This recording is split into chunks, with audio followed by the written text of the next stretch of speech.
नमस्कार। चलिए आज बात करते हैं शंकर शेष के एक बहुत ही दमदार नाटक की, जिसका नाम है एक और द्रोणाचार्य। तो सबसे पहले एक सवाल, क्या ऐसा हो सकता है कि हजारों साल पुरानी कहानियों की नैतिक लड़ाइयां आज भी हमारी दुनिया में हमारे आसपास लड़ी जा रही हों?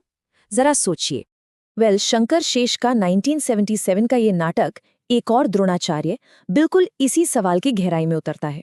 और यकीन मानिए, ये सिर्फ एक कहानी नहीं है, ये समाज पर एक बहुत ही तीखी और शक्तिशाली टिप्पणी है। तो चलिए इस नाटक की दुनिया में कदम रखते हैं। इसकी सबसे खास बात यह है कि ये दो अलग अलग कहानियों को एक साथ लेकर चलता है। तो सबसे पहले मिलते हैं इस कहानी के मॉडर्न किरदार प्रोफेसर अरविंद से, एक ऐसे टीचर जो एक बहुत ही मुश्किल नैतिक मोड़ पर आकर खड़े हो गए हैं। देखिए, प्रोफेसर अरविंद एक आदर्शवादी टीचर है। वो एक ऐसे भ्रष्ट कॉलेज सिस्टम में अपने उसूलों पर टिके रहने की कोशिश कर रहे हैं, और बस यहीं से उनके अंदर का असली संघर्ष शुरू हो जाता है। अरविंद की दुविधा को जरा समझिए।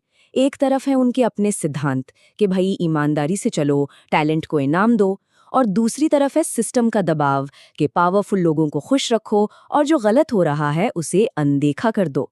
और फिर कहानी में एक बड़ा मोड़ आता है।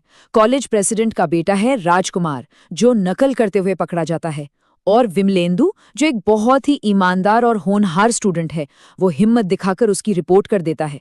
अब बेचारे प्रोफेसर अरविंद वो इन दोनों के बीच में बुरी तरह फंस जाते हैं। और यहीं ये नाटक एक कमाल का मोड़ लेता है। कहानी आज के जमाने से निकलकर सीधे महाभारत काल में पहुंच जाती है, द्रोणाचार्य और एकलव्य की उस मशहूर कहानी में।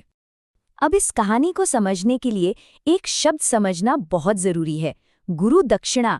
इसका मतलब होता है वो भेंट जो एक स्टूडेंट अपनी पढ़ाई पूरी होने पर अपने गुरु को देता है, एक तरह से सम्मान और शुक्रिया कहने का तरीका। लेकिन महाभारत की इस कहानी में ये गुरु दक्षिणा एक त्रासदी बन जाती है। होता यह है कि एकलव्य, जो एक निचली जाति का धनुर्धर है, वो राजकुमार अर्जुन से भी बेहतर निकल जाता है। अब गुरु द्रोणाचार्य को अपना मान और अर्जुन को दिया हुआ वचन दोनों खतरे में लगते हैं। तो वो गुरु दक्षिणा में क्या मांगते हैं? एकलव्य के दाहिने हाथ का अंगूठा, यानी उसके टैलेंट का सोर्स ही खत्म। और एकलव्य वो अपनी गुरु की बात मान लेता है और एक गलत सिस्टम के लिए अपना पूरा भविष्य कुर्बान कर देता है। तो सवाल ये है कि ये नाटक इस पुरानी कहानी को आज के संकट से कैसे जोड़ता है? असल में नाटक का असली जादू यही देखने को मिलता है। ये किरदार मानो एक दूसरे का आईना है। उस कहानी के गुरु द्रोणाचार्य जिन्होंने समझौता किया, वो आज के प्रोफेसर अरविंद हैं। वो राजकुमार अर्जुन, जिसे सारे विशेषाधिकार मिले थे, वो आज प्रेसिडेंट का बेटा राजकुमार है। और वो एकलव्य, जिसका सब कुछ छीन लिया गया, वो आज का ईमानदार स्टूडेंट विमलेंदु है। तब अरविंद को ये भयानक सच्चाई समझ आती है कि सिस्टम उससे क्या चाहता है। उसे एहसास होता है कि ये सिस्टम एक और द्रोणाचार्य चाहता है, एक ऐसा द्रोणाचार्य जो राजकुमार के लिए एक और एकलव्य की बलि चढ़ा दे। अब कहानी अपने सबसे दुखद मोड़ की तरफ बढ़ती है। अब वक्त है अरविंद के फैसले का, और उस फैसले के भयानक नतीजों का। अरविंद पर सिस्टम का पूरा दबाव आ जाता है। उनसे कहा जाता है, कॉलेज की इज्जत का सवाल है, वो लड़का प्रेसिडेंट का बेटा है, तुम्हें वो रिपोर्ट वापस लेनी ही होगी। ये आवाज उस पूरे भ्रष्ट सिस्टम की है। और फिर दूसरी तरफ है विमलेंदु की गुहार, एक टूटे हुए भरोसे की आवाज। वो कहता है, सर, अगर आप भी सच के साथ नहीं खड़े हुए तो फिर कौन होगा? मैंने तो आप पर ही भरोसा किया था। और अरविंद वो दबाव के आगे टूट जाते हैं। वो चुप रह जाते हैं, बस एक खामोशी।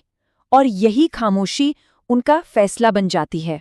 नतीजा, जिस एक टीचर पर विमलेंदु ने सबसे ज्यादा भरोसा किया था, उसी से धोखा खाकर वो अपनी जान दे देता है। अरविंद के समझौते की ये सबसे भयानक, सबसे दुखद कीमत थी।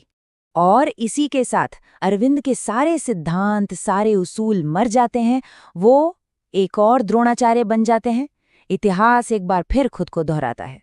तो आखिर में ये नाटक हमारे लिए कौन सा बड़ा सवाल छोड़कर जाता है?